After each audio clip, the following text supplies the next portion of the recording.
back. It's 11 p.m. on this warm Saturday night, and you're listening to Late Night on the Road with Ronald Hughes. As always, I'll be telling you a story from the great roadways of Western Canada, and boy, have I got a treat for you. Tonight's story comes from an avid listener and frequent driver who found himself in a surreal situation while traveling east down the Trans-Canada Highway. Here's his story. It was late and there was poor visibility, smoke coming from forest fires somewhere north. I was already tired, but planned to drive through the night, arriving in Winnipeg for the morning. As I approached a small prairie city, I checked the fuel gauge and decided to fill up. Some of those small-town gas stations have banker's hours, and I don't want to risk being stranded in a one-horse town waiting for the sun to rise. I exited onto a service road and pulled my car under the brightly lit overhang of the gas station. I handed the attendant a folded bill, and as he filled up my tank and washed my windows, I gazed past the squeegee, eyeing a 24-hour fast food joint. I pulled out of the gas station, deciding I should grab a coffee and some food before venturing back onto the road for a long night of driving. Wanting to stretch my legs, I turned away from the drive-thru and pulled into the empty parking lot. I entered the restaurant, ordered, and sat down in the far corner to eat.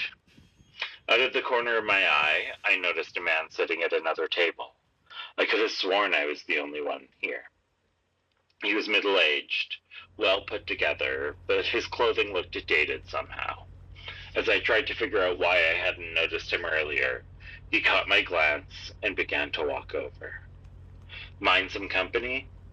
I nodded and gestured across the table. The man introduced himself as Oliver. He asked where I was headed, and we began to share stories from the road. He told me he always wanted to go to Niagara Falls. I lost track of time. When I looked at my watch, I realized we had already been chatting for nearly an hour. I thanked him for his time and the lively conversation, and got up to leave. I turned around to thank him once more, and he was gone. I had only looked away for a second, and there was nowhere for him to go, yet somehow there was no trace of him. Uneasy, I returned to my car, alone in the parking lot. Unlocking the door and climbing in, I noticed a road map of Niagara Falls sitting on the passenger seat. Surprised, I picked it up. On the back was the inscription, O. Baker.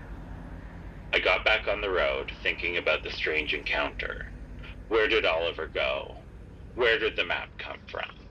My mind filled with every possibility as I continued down the dark road.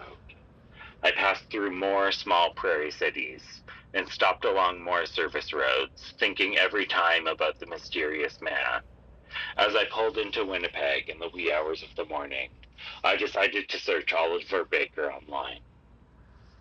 Sifting through the results, I found a news article from 30 years prior.